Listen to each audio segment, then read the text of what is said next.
Welcome to Cuma Mau Cerita podcast. I'm your host Badri Ali, and in today's episode, we delve into the captivating stories of those who turn their backs on loyalty, integrity, and trust. I'm going to tell about traitor and betrayal. Okay, so let's start. Both traitor and betrayer refer to someone who has broken a trust or loyalty, but they can have slightly different connotation. Traitor typically implies that the person has betrayed their country or group, and often carries a strong negative connotation. It's a term that is often used in political or military contexts.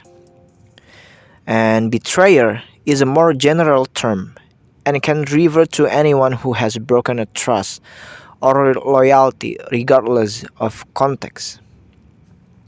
It can also have a negative connotation, but it's not as strong as the term traitor.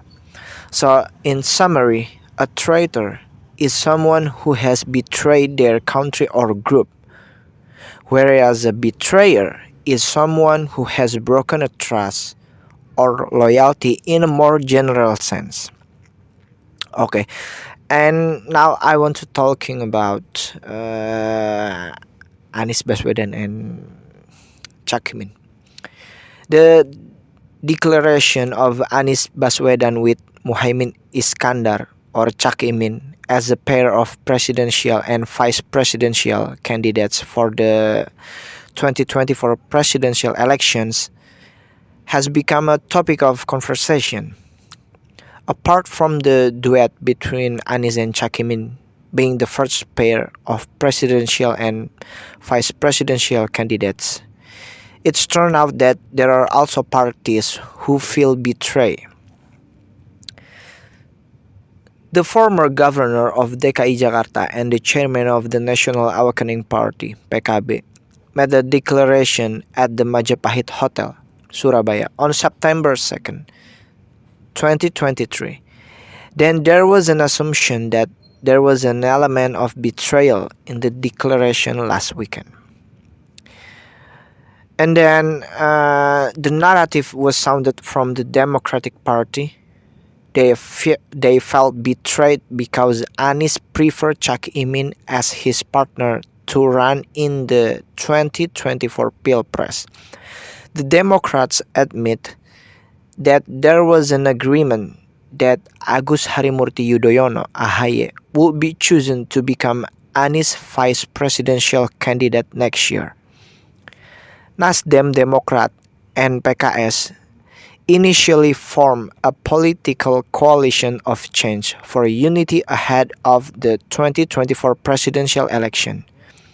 The coalition agreed to carry Anies Baswedan to become the presidential decree. However, KPP disbanded after the Nasdem party accepted the joining of the National Awakening Party (PKB). The two parties agreed to pair Anies and Cak Imin as the presidential decree and the vice president next year. The joining of the PKB angered the Democrats, and in the aftermath, they decided to leave the coalition on Friday, September. Susilo Bambang Yudhoyono, as the chairman of the Democratic Party High Council, couldn't contain his emotion. He accused Nasdem of political betrayal by appointing Cak Imin to accompany Anies Baswedan. It wasn't without reason that he issued the opinion. From the SBY version, the Coalition for Change for Unity actually has a choice as to who will be the number 2 person accompanying Anies. SBY claims KPP actually plans to jointly declare the Anies and AHY pair, who are the eldest sons and chairman of the Democrats, on September 3, 2023. However, it turned out that the declaration of the Anies and Cak Imin pair took place more quickly, as the party who felt aggrieved. The Democrat camp failed to label the traitor to Nasdem. And talking about betrayal, this term is often stated in the political realm. In fact, according to political communication researcher Effendi Ghazali, the word tracer doesn't apply in the world of politics. Leaving is a common thing. That's why anyone who enters politics must be prepared with all possibilities so as not to feel victims, I mean. And Mr. Effendi said in a short message to FOI, there is no betrayal in politics. Leaving each other is normal, so that you don't become a victim.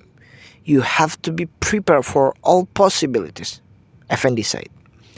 However, this man who was born in Padang, West Sumatra, emphasized the importance of communication between the two parties before announcing a decision or policy. This is done so that no parties feel abandoned.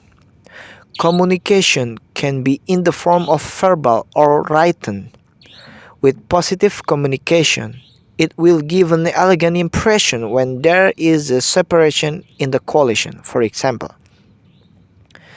Meanwhile, if someone leaves, that should make good and clear signs. For example, announcing leaving the coalition, for parties leaving the coalition, or contacting and talking to parties who have been invited.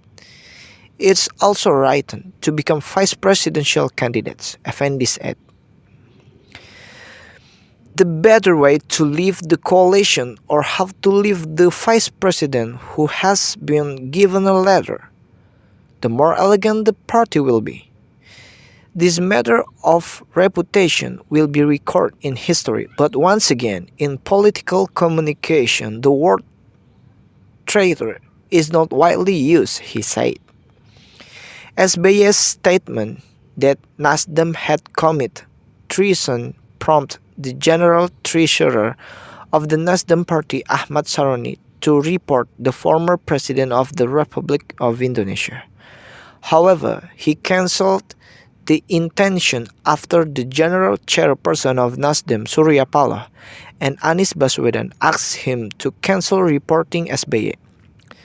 Sahroni explained the reason Surya Paloh cancelled reporting on SBY so that the political situation ahead of the 2024 presidential election would not heat up.